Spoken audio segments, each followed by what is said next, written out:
Chapter 14. Power of Love. A week of seclusion following the exchange brings strength to each couple. His soul settles within her keeping, and she, in turn, learns how to gently keep and nurture his soul and the sun that completes the exchange. Ignatius Siderius, Capitulo 33. The airplane sat on the tarmac for several minutes. Bethany's heart rate accelerated. Melanie would realize what she had done. Hopefully, it was the right thing for her friend. If nothing else, she reasoned, Melanie would get the type of horse she had coveted for years. "Your luggage will be transported to the palace, to your rooms there," one of the unobtrusive stewardesses said. A set of mobile stairs was pushed up to the airplane. As they descended the stairs, Bethany took in the entire scene. 2 carriages waited with 2 men and a woman standing near the base of the air stairs. In addition to the horses harnessed to the carriages, another half-dozen horses and riders were nearby. Melanie was entranced by the sight of the horses. She didn't notice the 3 individuals moving forward to greet them. Bethany recognized Sebastian. He had eyes only for Melanie. The hungry look in his eyes was embarrassing, and she looked away. The second man was looking at her, and their eyes met. His eyes were amber-colored, and his expression was good-natured. "Melanie." Sebastian's voice cracked. Melanie shifted her attention from the horses to the man in front of her. He looked at her like she was the beginning and the end of his world. "Sebastian." The emotions in her voice mirrored his. He shook his head, dazed, and then recalled his manners.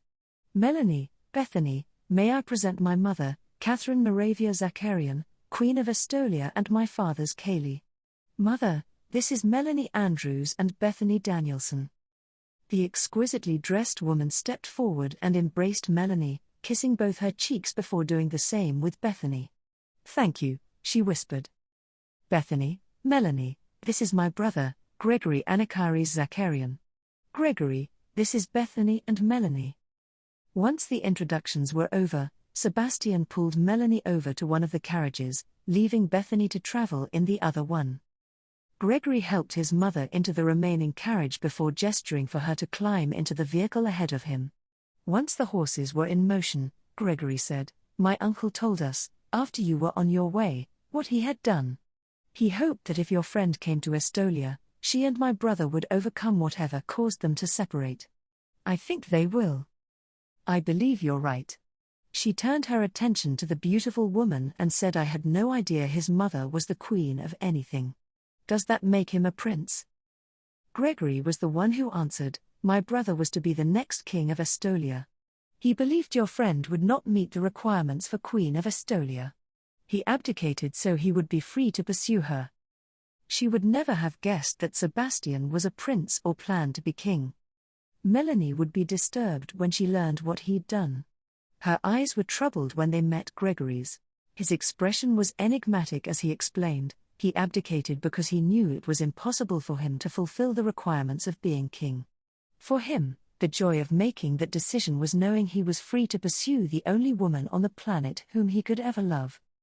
She hoped Sebastian could reach through the wall that separated them. "She can't have children," she volunteered.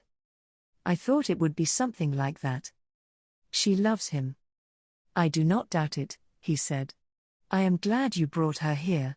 "Oh," she said, as realization hit her. "What is it?" "Then you will be king someday?" she asked.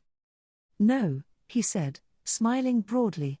"I chose to also abdicate at the same time as my brother." "You also love a woman who cannot be queen? The requirements must be tremendous." He laughed outright. "No, Bethany, it is not that complicated. Your friend could not be queen because she cannot have children. Those who have become queen have been serving girls, slaves, stowaways, nannies, heiresses, and simple country girls. The requirement to be queen is fertility and..." He paused.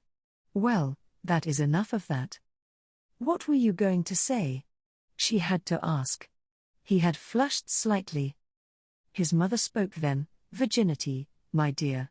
If a woman has been loose with her favors, she cannot fulfill the requirements of Zacharias, and would never be seen to be the correct woman for the heir to the throne. It was Bethany's turn to blush. She looked at Gregory and wondered if he was in love with someone impure. He correctly interpreted her unasked question. In my case, I knew that I was not the right man to be king. My cousin Leo is perfect as king. When he returns today, he will learn that he is the heir apparent. His smile was broad. The pressure for me is off. I can move forward happily without the burden of the crown. Speaking to her son, the Queen of Estolia said, "Perhaps you can assist Bethany when her friend is occupied with your brother." She had a slight smile on her lips. "I would be delighted to help you, Bethany," he said.